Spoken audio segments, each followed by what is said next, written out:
जगातला सर्वात मोठा पक्ष म्हणजे भारतीय जनता पार्टी असं म्हटलं जातं आणि कदाचित जगातला सर्वात छोटा पक्ष म्हणजे महाराष्ट्र नवसेना. त्यामुळे आव्हान त्यांचं आहे का आमचं आहे आता त्यांना कळेल त्या विषय. काल काँग्रेसचा प्रचार करत होते, आज ते भाजपमध्ये आले आणि आता भाजपची निष्ठावान मंडळींना कळायला पाहिजे की ज्यांनी नरेंद्र मोदींना विरोध केलाय हे साधारणतः 30-35 IAS IPS लोक चंद्रकांत दादा पाटला यांचे काम करत होते. सगळे गुन्हेगार लोक त्यांचं काम करत होते. ते विसरू शकत नाही. ती चेष्टाचा भाग म्हणजे राज ठाकरे व्यक्ती असा की जेव्हा त्यांच्याशी तुम्ही बोलता ना तेव्हा इतकं काही शिकून जातं बघा. ते वडीलकीचा सल्ला देतात, ते भावाप्रमाणे आम्हाला वागवतात. तर माझं सांगतो कसली ऑफर आहे, करोडो रुपयाची ऑफर आहे, मंत्रिपदाची ऑफर आहे, पण मी राजसाहेबांवर आणि राजसाहेबांच्या मंत्रिमंडळामध्ये मला जायचे. आता मेट्रो खूप छान झाली, पण पार्किंग नाहीये. पार्किंगची व्यवस्था केली पाहिजे, रस्ता मोठा झाला पाहिजे, पाण्याच्या लाईन चांगल्या झाल्या पाहिजे. ह्या सगळ्या बेसिक नीड आहे. पण कोथरूडमध्ये हॉस्पिटल नाही हो चांगलं. मतदारांना एकच आवाहन करेन, तुम्ही केंद्रात जरी कुठली सत्ता आहे पाहत असाल, गल्लीमध्ये आपला कोण नगरसेवक आहे त्याचं काम बघून तुम्ही द्या.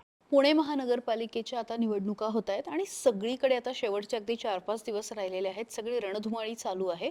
या सगळ्यामध्ये आपण काही उमेदवारांना भेटतोय आणि त्यांच्याकडून त्यांच्या प्रभागाचं व्हिजन समजून घेण्याचा प्रयत्न करतोय. मागच्या काही वर्षामध्ये पुणे ज्या पद्धतीने वाढतंय, ज्या वेगाने वाढतंय, त्यावेळी पुण्याचे लोकप्रतिनिधी होण्याची ज्यांची इच्छा आहे त्यांच्या मनात नेमकं काय आहे, ते पुण्याबद्दल काय विचार करतात, हे आपण जाणून घेणार आहोत. प्रभाग क्रमांक 31 मयूर कॉलनी कोथरूडचे उमेदवार आहेत, महाराष्ट्र नवनिर्माण सेनेचे उमेदवार आहेत, माजी नगरसेवक ॲडव्होकेट किशोर शिंदे. आपण यांचं स्वागत करूया. खूप खूप स्वागत. आणि कोथरूड सारखा प्रभाग आहे, मोठा प्रभाग आहे, म्हणजे लांब लचक एकूणच सगळा.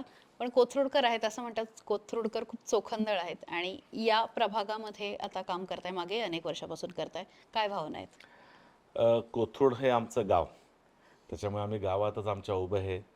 आणि कोथरूड खरंच म्हणजे कोथरूड वाढले, गाव पण आहे.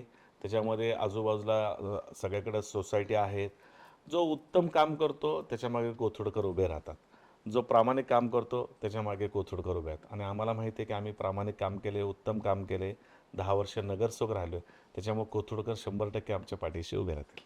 निश्चितच. पण 10 वर्ष काम झालंय, पण भारतीय जनता पक्षाचं एक मोठं आव्हान आहे. म्हणजे आता सध्या कोथरूडमध्ये आमदारही त्यांचे आहेत आणि त्यांचं आव्हान आहे. त्याकडे कसं बघताय? जगातला सर्वात मोठा पक्ष म्हणजे भारतीय जनता पार्टी असं म्हटलं जातं आणि कदाचित जगातला सर्वात छोटा पक्ष म्हणजे महाराष्ट्र नवसेना. त्यामुळं आव्हान त्यांचं आहे का आमचं आहे आता त्यांना कळेल तो विषय. फक्त एवढंच आहे की बाबा भारतीय जनता पार्टीचे लोक त्या ठिकाणी मतदार आहेत का, तर 100% आहेत. परंतु महाराष्ट्र नवनिर्माण सेनेचे सुद्धा मतदार कोथरूड भागामध्ये आहेत आणि ते प्रूव्ह करून दिलं आहे. 2009च्या आमदारकीला असेल, 2019च्या आमदारकीला असेल, 2007ला नगरसेवकाच्या वेळेस असेल, 2012च्या नगरसेवका. खूप चांगलं मतदान सुद्धा महाराष्ट्र नवनिर्माण सेनेला आहे आणि 100% आमची चांगली फाईट होईल आणि आमचा विजय निश्चित आहे. निश्चित. तुम्ही फाईटचा विषय काढलात म्हणून समोर जे उमेदवार आहेत ते सुद्धा माजी नगरसेवक आहेत. दोघांनाही तेवढाच कामाचा अनुभव आहे. त्याकडे कसं बघताय? बघा, आत्ताचे जे उमेदवार आहेत ते पूर्वी शिवसेनेमध्ये होते हं. आणि ते शिवसेनेमध्ये असताना आता ते भाजपमध्ये गेले. आणि जेव्हा 2024ची निवडणूक जेव्हा झाली लोकसभेची, तेव्हा महाराष्ट्र नवनिर्माण सेनेने बिनशर्त पाठिंबा दिला मोदी साहेबांमुळे की त्यांना पंतप्रधान बनण्यासाठी. आणि त्यावेळेला हे जे आत्ताचे उमेदवार जे माझ्यासमोर आहेत, पृथ्वीराज सुतार, त्यांनी मोदींना विरोध करून काँग्रेसचा मजबूत प्रचार केला आणि आम्ही मुरलीधर मोहोळ यांच्या खांद्याला खांदा लावून नरेंद्र मोदींना पंतप्रधान करण्यासाठी मुरलीधर मोहोळ यांच्या पाठीशी खंबीरपणाने महाराष्ट्र नवनिर्माण सेना उभी राहिली. मुरलीधर मोहोळांना निवडून देण्यामध्ये आमचा खारीचा वाटा आहे. राजसाहेबांचा तर मोठा वाटा आहे, का राजसाहेबांनी मोठी सभा घेतली आणि त्याच्यामध्ये झालं. त्याच्यामुळे आता जे काल काँग्रेसचा प्रचार करत होते, आज ते भाजपमध्ये आलेत आणि आता भाजपची निष्ठावान मंडळींना कळायला पाहिजे की ते त्यांना ज्यांनी नरेंद्र मोदींना विरोध केलाय त्यांना मतदान करणार आहे का ज्यांनी नरेंद्र मोदींना निवडून आणण्यामध्ये मोलाचा भूमिका बजावली त्यांना मतदान करणार. हे आता भाजपच्या निष्ठावान कार्यकर्त्यांवर ते डिपेंड आहे. निश्चितच. मागच्या टर्ममध्ये तुम्ही नगरसेवक नव्हता, त्याच्या आधीचे 10 वर्ष होतात. अशी कुठली कामं आहेत की जी मागच्या टर्ममध्ये होणं अपेक्षित होतं, कोथरूडचा विकास असू द्या किंवा कुठली कामं, तर ती झाली नाही असं वाटतं? हे मागच्या 17 ते 22च्या निवडणुकीमध्ये बघितलं तर खरंच आपल्या कोथरूडमध्ये काही कामच झाले नाही. आता समजा आपण 2 वर्ष कोरोनाची बाजूला ठेवू, बरोबर. तर नाही, 3 वर्ष. आता 3 वर्ष बाजूला ठेवलं तरी तुम्हाला 2-3 वर्ष आहेत. त्याच्यानंतर हो. तुम्ही प्रशासनाचा काळ असतो, जे नगरसेवकांना केले ते प्रशासन करतं.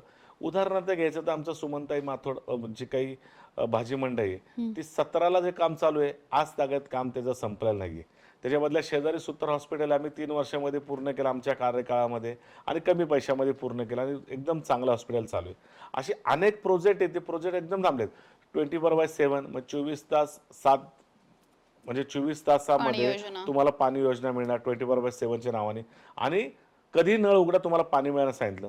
परंतु नंतर त्याचं नाव काय केलं? समान नागरी पाणी पुरवठा. समान पाणी पुरवठा म्हणजे तुम्हाला 1 तास मिळतं, 1 तास, 2 तास मिळतं, 2 तास.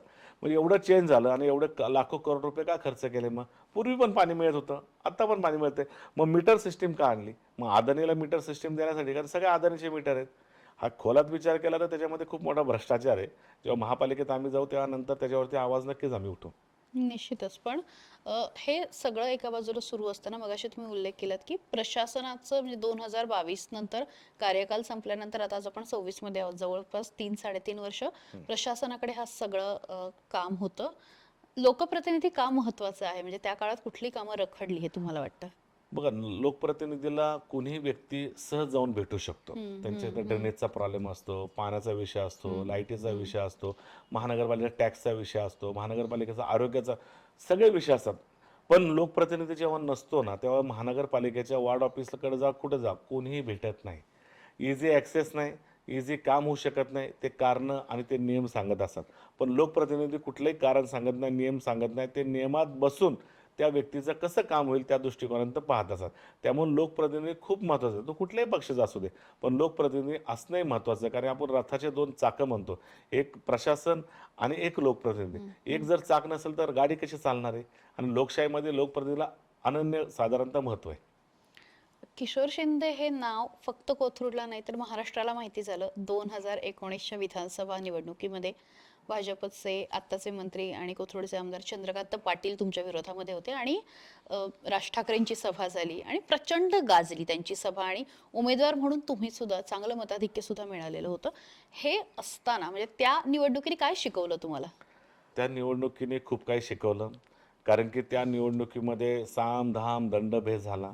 त्या निवडणुकीमध्ये पोलीस प्रशासन हे राज्यकर्त्यांचे कसे गुलाम असतात ते शिकवलं. डी-सी-पी सारखे व्यक्ती, आय-ए-एस सारखे लोकं, आय-पी-एस सारखे लोकं हे साधारणतः 30-35 आय-ए-एस, आय-पी-एस लोकं चंद्रकांत दादा पाटला यांचे काम करत होते.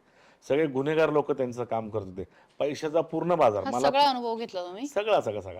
मला तर कितीतरी माझा 50 खोके वगैरे म्हणतात ना, त्यावेळेला मला त्यांनी ऑफर केली होती, पण मी घेतलं नाही. मला आमदारकीची ऑफर होती, मी गेलो नाही. मला महामंडळाची ऑफर होती, मी गेलो नाही. मी राजसाहेबांबरोबर एकनिष्ठ राहिलो आणि कायम एकनिष्ठ राहणार. पण खूप अनुभव घेतला, त्यांच्याविरुद्ध लढलो. जवळच्या लोकांना फोन झाले, धमक्या आल्या, सगळ्या काही गोष्टी झाल्या. तरी पण आमच्या जवळची मंडळी कुठेही फुटली नाही, काही झालं नाही. परंतु चंद्रकांत पाटलांबरोबरचा जे इलेक्शन आहे, त्याचा अनुभव खूप मोठा होता. शिकवणारा होता. खूप शिकवणार होता. आता विषय निघाला म्हणून की मुंबईमध्ये अनेक जण मनसे सोडून वेगवेगळ्या जे सत्तेमधले पक्ष आहेत त्याच्यामध्ये प्रवेश करतात, विशेषतः भाजप आणि शिंदेच्या शिवसेनेमध्ये. अशा वेळी आता पक्ष एक तुमचा नवीन स्वरूपात येतोय, कारण पुन्हा एकदा उद्धव ठाकरेंच्या शिवसेनेशी युती झालेली आहेत आणि महाराष्ट्रामध्ये ज्या 2 व्यक्तींबद्दल खूप उत्सुकता आहे की उद्धव ठाकरे आणि राज ठाकरे ते एकत्र आलेले आहेत, तर अशा वेळी जे लोक आत्ता या जहाजावरून उडी मारतायत, काय वाटतं ते बघून? हा प्लॅन आहे. हा प्लॅन अशासाठी आहे की बाबा काय पण करून ह्या मुंबई महानगरपालिका महाराष्ट्र नवनिर्माण सेना आणि शिवसेनेच्या ताब्यात जाणार आहेच. कुठेतरी डिस्टर्ब करण्यासाठी आमिष दाखवणं, त्यांना विविध पदांचं आमिष दाखवणं, अशा प्रकारचं त्यांचा प्लॅन आहे. आणि मग दाखवणार हा गेला, तो गेला, तो गेला. कोणी जाऊ द्या. राज ठाकरे एकटे उभे राहिले ना, तर लाखो लोक तयार करण्याची कॅपॅसिटी राज ठाकरेंमध्ये. त्यामुळे राज ठाकरेंसमोर कोणी आला काय आणि गेला. ज्यांनी घडवलंय त्यांना सोडून गेले. आम्ही अजून लोक घडू, आम्हाला काहीच प्रॉब्लेम नाही आहे. त्याच्यामुळे कोण गेलेला काही फरक पडत नाही, कारण सन्माननीय राजसाहेब ठाकरे यांची ताकद खूप मोठी. इतका विश्वास काय तुमचा राज ठाकरेंवरती? म्हणजे मी यासाठी विचारते की तुम्ही म्हणाला तसं की अनेक आमिषं दाखवली, हे दाखवलं आणि तसं मनसे 2012 सोडलं तर त्यानंतर पुण्यामध्ये काही खूप मोठ्या संख्येने नगरसेवक येऊ शकले नाही किंवा फार मोठी सत्ता उपभोगायला मिळाली असंही नाही. पण इतकं असूनही राज ठाकरेंच्याच सोबत राहायचं, त्यांच्या मागे उभं राहायचं, पक्ष राजकीय दृष्ट्या कुठेही असला तरी. पहिलं प्रेम आहे मॅडम. पहिलं प्रेम विसरू शकत नाही. ती चेष्टाचा भाग. म्हणजे राज ठाकरे व्यक्ती असा की जेव्हा त्यांच्याशी तुम्ही बोलता ना, तेव्हा इतकं काही शिकून जातं. बघा ते वडीलकीचा सल्ला देतात, ते भावाप्रमाणे आम्हाला वागवतात. फोनवर अवेलेबल त्यांच्या होतात तुम्हाला कधी हो, बोलायची वेळ आली 100% तर? कधी पण. मी कधी त्यांना फोन करू शकतो, मी मेसेज केला तर उत्तर देऊ शकतात. त्यांना आम्ही लोकं 24 तासात कधीही फोन करू शकतो आणि ते आमचा फोन घेतात. आमच्या माऊली, आमच्या शर्मिला वहिनी आमचा फोन घेतात, बोलतात. आमचे अमित साहेब आमचा फोन घेतात, आमच्याशी बोलतात. पूर्ण कुटुंब हे प्रेमळ कुटुंब आहे. त्यांचं जेव्हा घर झालं होतं ना आणि घराची पूजा वगैरे सगळ्या वेगवेगळ्या लोकांना बोलवलं. पक्षाचे पहिल्यांदा आम्हा सगळ्यांना बोलवलं. तुम्हाला आश्चर्य वाटेल, जेव्हा आम्ही जेवायला बसलो ना, प्रत्येकाला ते वाढत होते, राजसाहेब, वहिनी आणि तिथं बसून आमच्याशी गप्पा मारत होते, घर कसं झालं, काय झालं, काय झालं. आणि कधी पण राजसाहेब पुण्यात येऊ, कुठे येऊ, ते कधी पण पुण्यात आले तर बोलवणार आम्हा लोकांना, चहा प्यायला बोलवणार, जेवायला बोलवणार, आमच्या गप्पा कुटुंबागत वागतात. कुठल्याही नेत्यासारखं कधीच वागले नाही आम्हाला. कधी आम्हाला त्यांच्या दरवाजाच्या बाहेर तात्काळ भरण्याची कधीच वेळ आली नाही. आमची वेळ असेल 100% बोलणार, घरात बसवणार आणि आमचा पाहुणचार करणार. एवढं प्रेम कोण देतं मॅडम? आणि हा प्रेमाचा माणूस आहे. आम्हाला मी तर माझं सांगतो, कसली ऑफर येऊ द्या हो, करोडो रुपयाची ऑफर येऊ द्या, मंत्रिपदाची ऑफर येऊ द्या, पण मी राजसाहेबांबरोबर आणि राजसाहेबांच्या मंत्रिमंडळामध्ये मला जायचे, राजसाहेबाचा आमदार मला बनायचे. भविष्यात नाही झालो मला नाही प्रॉब्लेम, पण मी राजसाहेबांना सोडणार नाही. मला वाटतं राज ठाकरेंचा करिश्मा काय असतो हे मनसैनिक म्हणून तुम्ही आता दाखवून दिलं. पुन्हा एकदा कोथरूडच्या मुद्द्याकडे, की पुढचे असे कुठले प्रोजेक्ट आहेत की जे आता संधी जनतेने दिली तर पूर्ण करणार आहात? आत्ता कोथरूड बदलले. म्हणजे आमचा 90च्या दशकातला कोथरूड जर म्हटला तर त्यावेळचे आमचे माजी मंत्री शशिकांत भाऊ सुतार, त्यांचा ते ते आमदार होते, मंत्री होते आणि त्या काळामध्ये कोथरूड डेव्हलप होत होतं. गिनीज बुकमध्ये ते नाव कोथरूडचं गेलं तर फास्ट डेव्हलपिंग म्हणून. आणि आता तेच कोथरूड पडायला आलंय म्हणजे रिडेव्हलपमेंट मोठ्या प्रमाणात झालं. रिडेव्हलपमेंट झाल्यामुळे नवीन नवीन त्याच्यामध्ये तुम्हाला चॅलेंज येतात. आता मेट्रो खूप छान झाली, पण मेट्रो छान झाली पण पार्किंग नाहीये. पार्किंगची व्यवस्था केली पाहिजे, रस्ता मोठा झाला पाहिजे, पाण्याच्या लाईन चांगल्या झाल्या पाहिजे. ह्या सगळ्या बेसिक नीड आहेत. बरं, कोथरूडमध्ये हॉस्पिटल नाही हो चांगलं. कोथरूडमध्ये उत्तम हॉस्पिटल आणण्यासाठी मी प्रयत्न केला होता मागे, पण मी पडलो. इलेक्शनला पडलो आणि ते झालं नाही. मी उत्तम हॉस्पिटलमध्ये त्या ठिकाणी आणण्याचा प्रयत्न करणार. कोथरूडमध्ये चांगल्या प्रकारचे आमच्याकडं गार्डन नाही आहे, म्हणजे उत्तम गार्डन नाही आहे. जे आहे ते जुनेच गार्डन आहे. आमच्याकडे चांगले ग्राउंड नाही आहेत. आज मला सांगा, कुठल्याही शिक्षण संस्थेला जेव्हा शासनाने कमी पैशामध्ये जमीन दिलेली असेल, त्यावेळेला शासनाने पैसे जर कमी दिले तर तिथलं जे ग्राउंड आहे, त्या ग्राउंडचा वापर बाकीच्या लोकांना व्हायला पाहिजे. ते का होताना दिसत नाही? त्यासाठी आम्ही प्रयत्न करणार. कारण जागा राहिली नाही. मग शिक्षण संस्थेचेच ग्राउंड रविवारच्या दिवशी बाकीच्या लोकांना वापरायला द्या. आज तुम्ही एम-आय-टीचं ग्राउंड बघितलं तर सगळं पॅक केलंय. बरं, पॅक करू शकतो का आपण? नाही पॅक करू. कोण आवाज उठवतं का? कोणच नाही. पण मी उठवणार आहे भविष्याच्या काळात. असे अनेक प्रोजेक्ट आहेत की आमच्याकडे महिला आहेत. त्या महिलांना उद्योग रोजगार आहे का? आज 1500 रुपये देऊन महिलांना तुम्ही हा शब्द चुकीचा पडा, आळशी बनवले समजा, परंतु त्यांना उद्योग रोजगार द्या ना. त्यांना बचत गटाच्या माध्यमातून उद्योग दिला पाहिजे. आता माझ्याकडे काही महिला आल्या, ते म्हणले बा आम्ही चांगले उकडीचे मोदक बनवतो. मी सगळ्या स्वीट मार्टवाल्यांना बोलवलं, म्हणलं यांना ऑर्डर द्यायची आणि त्यांनी 35,000ची ऑर्डर दिली गणपतीमध्ये. दररोज 30,000 35,000. मग त्यांना उद्योग मिळाला ना. असे बाबा तुम्ही चपात्या देऊ शकता, तुम्ही बाबा नॉनव्हेजचं पार्सल देऊ शकता. अनेक महिलांना अनेक उद्योग आहे. कोथरूड असं आहे, एकदम बैठी घरं पण आहेत, झोपडपट्टी पण आहेत, मध्यमवर्गीय पण आहेत, उच्च मध्यमवर्गीय पण आहेत आणि बंगल्यामध्ये राहणारे पण आहेत आणि मोठ्या मोठ्या घरामध्ये राहणारे पण आहेत. समतोल त्याचा साधला पाहिजे आणि सगळ्या लोकांना त्यांच्या त्यांच्या गरजेनुसार आपण काम दिलं पाहिजे, असं आमचं या ठिकाणी. शेवटी मतदारांना काय आवाहन कराल? मतदारांना एकच आवाहन करेन, तुम्ही केंद्रात जरी कुठली सत्ता आहे पाहत असाल, गल्लीमध्ये आपला कोण नगरसेवक आहे त्याचं काम बघून तुम्ही द्या. त्या ठिकाणी जर तुम्ही पक्ष बघून दिला तर येणाऱ्या काळामध्ये पश्चाताप झाल्याशिवाय राहणार नाही. तुम्ही उत्तम कार्यकर्ता, तो कुठल्याही पक्षाचा असू दे, जो तुम्हाला सहज भेटतो, जो तुमची कामं करतो, अशा कार्यकर्त्याच्या मागे उभं राहणं हे जनतेने केलं पाहिजे. तरच आपल्याकडं चांगल्या प्रकारची कामं आपल्या भागामध्ये होऊ शकतात. निश्चितच. आणि राज्य आणि राष्ट्रीय स्तरावरचा विचार वेगळा असूही शकतो, पण प्रत्येक ठिकाणचं स्थानिक निवडणुकीमध्ये स्थानिक कार्यकर्ता बघा, असं तुम्ही म्हणालात. तुमच्या पुढच्या वाटचालीसाठी, निवडणुकीसाठी खूप खूप शुभेच्छा. वेळात वेळ काढून आलात त्याबद्दल आभार. थँक्यू. धन्यवाद.